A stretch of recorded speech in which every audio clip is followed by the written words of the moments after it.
Cooper Steele and the Clovis Cougars, the vision, the dream, the aspiration of white jerseys at Selland Arena on a night when the Clovis boys soccer team knocked off the #1 seed in Clovis North. All right, Coach Amperano, all right.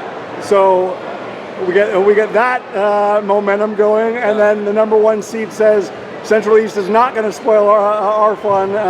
54-43, third victory over them. We don't need a Mia Walters imitating Christian Leitner or Derek Fisher type play. I'm sure that helped your blood pressure and your heart rate go down a little bit. But what we did see was the greatness of Sadie Sin once again, and obviously Millie Rojas really stepping up as a senior, and just a lot of great complimentary play. But going back to what you and I had shared after you captured the TRAC title, #1 seed, white uniforms at Selland, rematch with Clovis West, back-to-back finals, 5 and 6 years.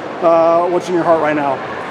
I'm proud of my girls. I'm proud of my girls for playing defense, rebounding, and trusting each other. Because not all of shots dropped, but they trusted each other and they kept working. I'm really just proud of the girls right now. I mean, obviously you're meticulous in your scout, but that's a team that because they play so ambitious and so fearless and so courageous. And not to say that your group doesn't, but sometimes they can be unconventional and unpredictables. So just what were the things that you really wanted to remind the girls of after the 2 regular season meetings, especially the one in this gym? Yeah, that they can all score and they like going downhill and they're athletic and they do it well.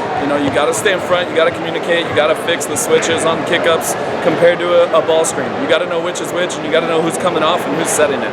A lot of communication, a lot of scout. When everybody in the gymnasium and everybody in the entire valley knows what Sadie's going to do, and yet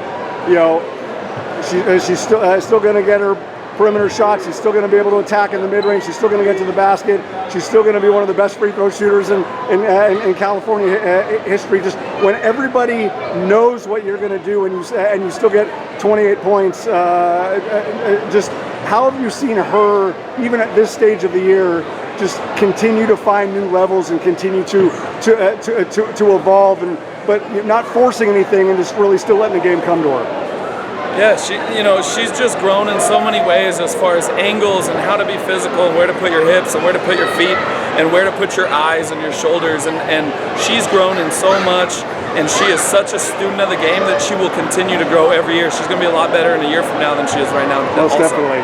Well, that will be Long Beach State's blessing. Yeah. Obviously, as long as she's wearing a Clovis uniform, I want it to continue to be your blessing and the blessing of your teammates. Cooper, obviously, I don't need to give you a refresher course on the outcome at Selland Arena last year, but it just seemed like it couldn't be any other scenario than Clovis West again. Obviously, 13 consecutive championships. You took them to the limit last year. Just what gives you more optimism and more belief and more confidence in this group and them being ready to make history and seize that moment? Yeah, I think because of the outcome last year, the drive this group has had for 365 days darn near is what gives us some optimism. They want it, and it'll go into our weights, it'll go into our scout, it'll go into our practice, it'll go into our team talks, it'll go into everything because they want it. Awesome. Well, again, beating Central East 3 times is no easy feat. Now hoping to get the rubber match in a best 2 out of 3 scenario with the Valley Championship on the line at Selland Arena, wearing the white jerseys against Clovis West. Cooper, congratulations. Thank you.